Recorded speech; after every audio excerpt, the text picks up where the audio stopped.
বিসমিল্লাহির রহমানির রহিম। সম্মানিত সুধীমণ্ডলী, আসসালামু আলাইকুম ওয়া রাহমাতুল্লাহি ওয়া বারাকাতুহু। আপনারা জানেন, গত কয়েক মাস আগে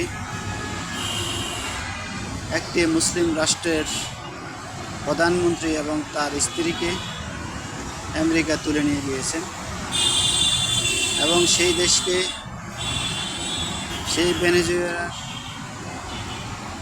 প্রধানমন্ত্রী হিসেবে আমেরিকার প্রেসিডেন্ট নিজেকে দাবি করেছেন। ভেনেজুয়েলার সকল সম্পদ আমেরিকার সম্পদ মনে করে তারা নিয়ে গিয়েছেন, সকল তেল নিয়ে গিয়েছেন।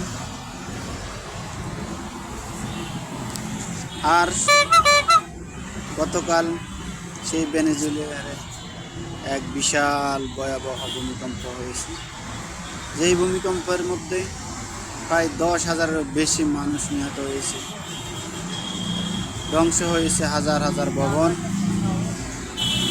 দুঃখ কষ্ট, আহত, বিভিন্নভাবে ক্ষতিগ্রস্ত হয়েছে এই একটি মুসলিম দেশ। একটি মুসলিম রাষ্ট্র পতনের জন্য শুধু যে আমেরিকা দায়ী তাই না, সেই দেশের মুসলমানগণ, সেই দেশের রাষ্ট্র পরিচালনার দায়িত্ব থাকা সকল কর্মকর্তা সকলেই দায়ী। একটি মুসলিম দেশ ধ্বংস করার জন্য আমেরিকা শুধু একা দায়ী থাকে না, নিজ দেশের কর্মকর্তাগণ, নিজ দেশের গোয়েন্দা বাহিনী সবাই সেই সুযোগ সন্ধানে আমেরিকাকে স্থান দেয়, আর আমেরিকা সেই সুযোগ গ্রহণ করে সব দেশগুলোকে ধ্বংস করে দেওয়ার জন্য প্রস্তুতি নিয়েছে। প্রিয় দর্শক মণ্ডলী, আপনারা জানেন ইতিমধ্যে ইরান ধ্বংস করার জন্য বিভিন্নভাবে চেষ্টা করেছে। মহান আল্লাহ রাব্বুল আলামিনের ক্ষমতায় আল্লাহ রাব্বুল আলামিন ইরানের পাশে রয়েছেন। ইরানের সর্বোচ্চ নেতা আয়াতুল্লাহ খোমেনিকে হত্যা করেছেন। আয়াতুল্লাহ খোমেনিকে আল্লাহ রাব্বুল আলামিন আপনার শহীদ মর্যাদা দান করুন। আল্লাহ রাব্বুল আলামিনের সদিচ্ছায় ইরানের যতই ক্ষতি করুক না কেন, আল্লাহ রাব্বুল আলামিন ইরানকে বিজয় করবেন। তাই প্রত্যেক মুসলিম দেশের উচিত তাদের একমাত্র আল্লাহর উপর ভরসা করা। আমেরিকা নয়, চীন নয়, রাশিয়া নয়, ভারত নয়, একমাত্র আল্লাহর উপরে ভরসা করেই দেশ পরিচালনা করার জন্য। আমেরিকার প্রোডাক্ট, ভারতের প্রোডাক্ট, জাপানি প্রোডাক্ট, এই সমস্ত প্রোডাক্ট না হইয়া দেশীয় প্রোডাক্ট হওয়া অনেক উত্তম।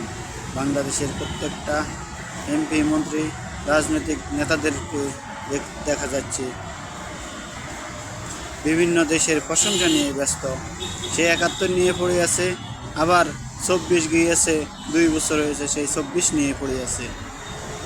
নিজেরা নিজেদের দেশের উন্নয়নের স্বার্থে কি বলছে, কি করছে, নিজেদের জাতির উন্নয়নের স্বার্থে নিয়ে কথা বলার চাইতে আমেরিকার কী ঘটেছে, ভারতে কী ঘটেছে, জাপানে কী ঘটেছে, সেই নিয়ে ব্যস্ত রয়েছে। ইতিমধ্যে প্রত্যেকটা নাগরিকের মাথায়, প্রত্যেকটা নাগরিকের মুখে ফুটে উঠেছে যে 71 সালে কি হয়েছে। আজ থেকে 58 বছর আগে সেই 1971 সালের কথা নিয়ে যদি পড়ে থাকি, তাহলে বাংলাদেশ কীভাবে উন্নয়ন হবে।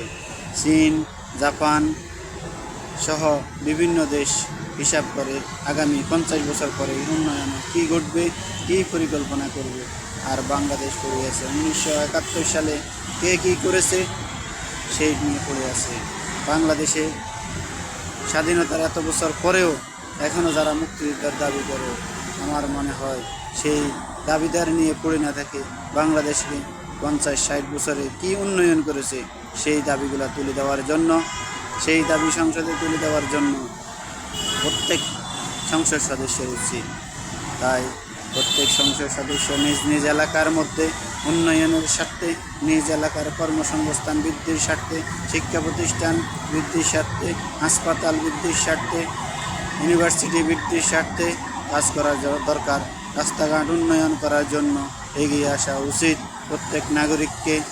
সুশাসনের ব্যবস্থা করা, প্রত্যেক নাগরিকের সুনির্দিষ্ট নাগরিক অধিকার প্রতিষ্ঠা করার জন্য কাজ করা। প্রত্যেকের রাজনৈতিক দলের সরকারের উচিত সেইভাবে ব্যবস্থা গ্রহণ করার জন্য আমি উদাত্ত আহ্বান করে আজকের জন্য এখানে সমাপ্ত করলাম।